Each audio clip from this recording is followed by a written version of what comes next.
Assalamualaikum warahmatullahi wabarakatuh. Perkenalkan, nama saya Rian Herdiana. Saya di sini akan mempresentasikan tentang struktur pasar monopolistik yang ditujukan untuk memenuhi tugas saya, yaitu dalam pelajaran pengantar ilmu ekonomi yang didosenkan oleh Bapak Aid Samsudin. Yang pertama, kita akan langsung membahas tentang pengertian pasar. Yang kedua ada fungsi pasar, dan ketiga struktur pasar monopolistik, dan yang terakhir ada kesimpulan. Yang pertama ada pengertian pasar. Pengertian pasar merupakan tempat di mana kita bisa melakukan proses jual beli. Pasar merupakan tempat di mana pembeli dan penjual bertemu langsung melakukan transaksi atau jual beli. Dari pengertian di atas dapat kita simpulkan bahwa pasar merupakan tempat terjadinya transaksi jual beli antara dari pembeli dan penjual. Yang selanjutnya bisa kita lihat ada foto atau stiker tentang jual beli yang terjadi di pasar. Nah, seperti contoh di atas yang sedang membeli sayuran dan membeli makanan tersebut.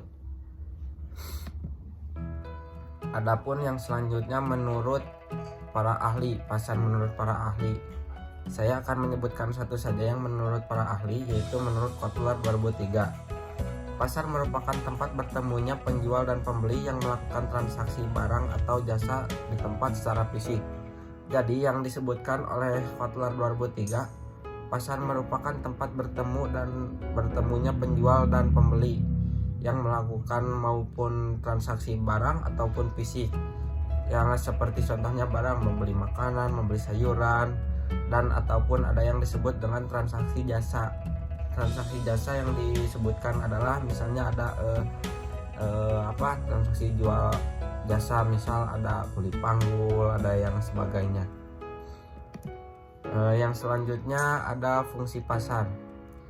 Yang pertama, fungsi pasar ada sebagai sarana distribusi. Sudah tentu jelas, pasar merupakan sarana distribusi dikarenakan banyak barang-barang impor dari luar, distributor, dan ada distribusi lain yang mengirimkan barang-barangnya ke pasar. Yang selanjutnya ada sebagai pembentuk harga. Sebagai pembentuk harga itu sudah tentu jelas dikarenakan pasar merupakan tempat transaksinya jual beli. Karena transaksi jual beli tersebut tentu saja memakai uang yang disebut sebagai pembentuk harga. Ketika kita membeli sesuatu, pasti kita membeli tersebut ada harganya.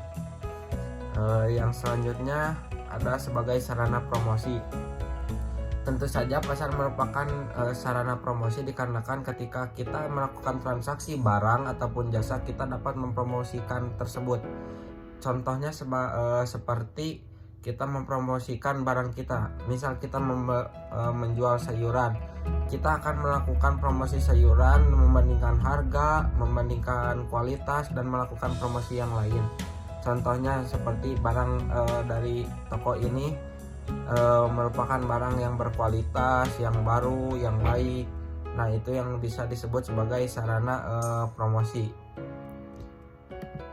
Yang selanjutnya ada struktur pasar monopolistik. Nah, dari inti materi ini adalah struktur pasar monopolistik. Setelah tadi kita bahas berbagai macam struktur pasar yang ada di berbagai belahan dunia, struktur pasar ini adalah membahas detail mengenai struktur pasar monopolistik. Berada di antara dua jenis pasar, yaitu persaingan sempurna dan monopoli. Merupakan hal yang dapat didefinisikan dari pasar monopolistik.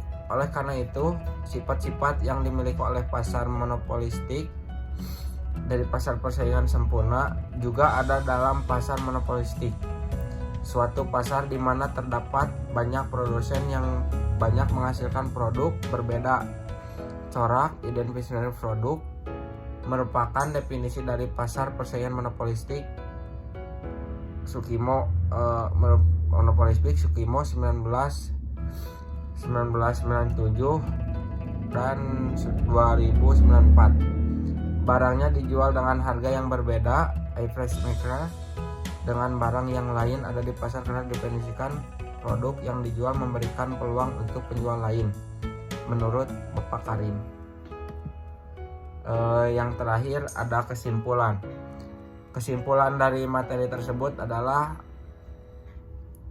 kesimpulannya berdasarkan sumber-sumber yang sudah saya baca dan sudah saya bahas di atas, dapat saya simpulkan bahwasannya struktur pasar yang ada di Indonesia memang beda-beda. Masing-masing struktur pasar juga memiliki berkarakteristik, ciri-ciri, serta keunggulan dan kekurangan yang berbeda-beda. Lalu, apa dapat saya tarik kesimpulan dari struktur pasar monopolistik adalah struktur ini bisa dikatakan gabungan antara pasar monopolistik berlawanan dengan pasar persaingan dan pasar sempurna. Hal ini dikarenakan karakteristik kedua struktur pasar tersebut ada di dalam struktur pasar monopolistik. Cukup sekian yang dapat saya sampaikan. Mohon maaf bila ada kesalahan. Wassalamualaikum warahmatullahi wabarakatuh dan sampai jumpa kembali.